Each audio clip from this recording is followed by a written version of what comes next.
FS6, a helping hand with your land. Neil from Essex here with a new product. This is an FS2 fill sensor from TerraKing. TerraKing is a local company to us here. They're down in the Lancaster area. They work on accessories and attachments for tractors. They are most well known for their TKV material collection system, the big hopper system that we use in the back of subcompact tractors. That system had this really cool fill sensor on it, and they've now made this thing available separately from the full TKV in a form that can be installed onto an existing bagger system. The goal of this thing is to give you some kind of indication when the bagger is filling up. If you look at baggers and the way you generally are going to know when that thing is full of grass, you got sometimes a window to look through, which inevitably becomes dirty and you can't see through. Sometimes you'll see air restriction gauges, which when they get dirty, they don't work accurately anymore. And in most cases, if you've run the machines that I've run, you very simply have to listen for an engine tone change to know when that thing starts to fill up. But if you're wearing headphones, that can be pretty difficult too. So the fill sensor here works a little bit differently than those things do. This is going to use an ultrasonic sensor that's going to look through the top of the bagger and actually wait for that grass to come up and block the sensor. So cool design. So we're going to run through installing one of these here, run this machine around a little bit, and show you how it works. So if we pull this thing out of its box, it might be simple of me, but like I always look at these kinds of things and am surprised when something comes through with like good professional packaging. So this is going to come through with a little manual, the mounting plate that this attaches to, the fill sensor itself, and tucked underneath of it down here is a USB cable. This thing charges off of a USB charger. On the back side of it here is a little USB port. This does not plug into your computer and do anything at all. It's simply for charging it. So you just plug the cord in here and you can charge it off of your regular cell phone charger. The battery that's in it is going to last for about 40 hours of mowing time. So it's something that should be able to stay on your machine for most of the season for most of us. Buried underneath the bottom there too, if you watch carefully, there's 4 screws. 2 of these screws are if you have a sheet metal part on your bagger where you're installing this, or the other 2 screws are if you're going to have a plastic like this one is here. On the inside of the manual, if you flip here to the back page, it's going to be the one piece that we need to get started. It's a mounting template. So we're going to start here, put this in the back of the bagger and start drilling some holes. So the part here that requires the most thought is where to install the fill sensor. As the grass comes up the tube, it turns and then goes across the bags, and then it will fill on different baggers in different places. Assuming that you've used your bagger before, you should be able to look on the inside and kind of know where the high spots are as it fills up. You want to put the sensor in the place where it's filling up last, right? So if you're going to fill generally from this side across the bagger, you're going to want to put the fill sensor somewhere over here towards the side where it's going to hit the sensor when you're ready to unload those bags. In the case of this bagger, this one fills fairly evenly, and my little window here is nearly unusable at this point because it's so clouded. So I'm going to place the fill sensor here. Part of the reason I'm doing that is because this has a large 90-degree turn here at the top, and I wanted to keep the sensor out of that portion of it and over where the grass sits. We're going to shoot right on top of this window.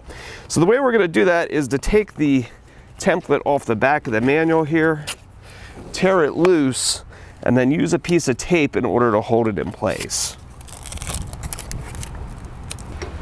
So the first 2 holes that we're going to do here are the 2 here that are going to hold the mounting bracket in place. So you just take an 1/8 inch drill bit, line it up on the cross, and slowly run that in. In the middle of the template right here, you'll see there's a marker for a 2-inch square to be cut out for use on a metal hopper. Now we're mounting this on plastic.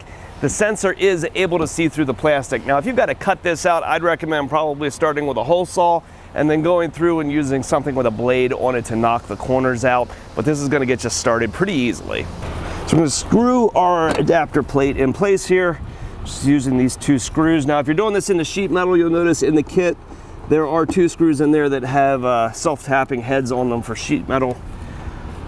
In the case of these, we'll just snug those guys up to hold our fill sensor on.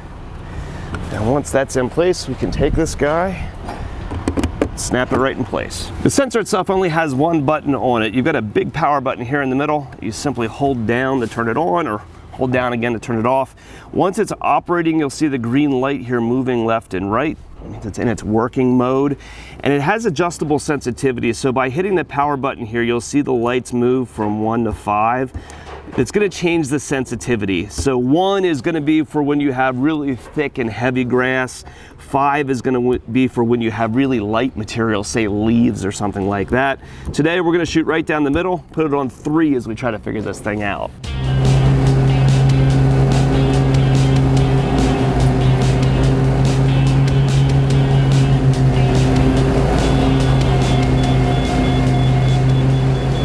So if you look through my very clouded clear window here, you can see the grass is piled up in front of the sensor, and as soon as it did that, the sensor gave me a series of beeps telling me that it was full.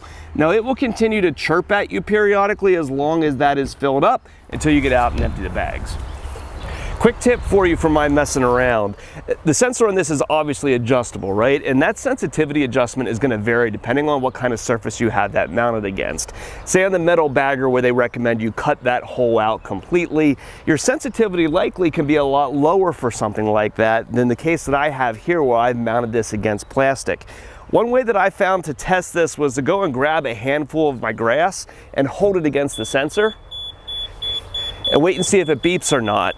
That's on setting number 3 here on my installation. And if I go the whole way around and I turn the sensitivity down the entire way, take that same handful of grass, it doesn't go off, right? So this is a way that you can go through and kind of get this thing dialed in pretty easily, just simply by hitting that sensitivity button, grabbing a little bit of grass and holding it right against there. That's pretty slick.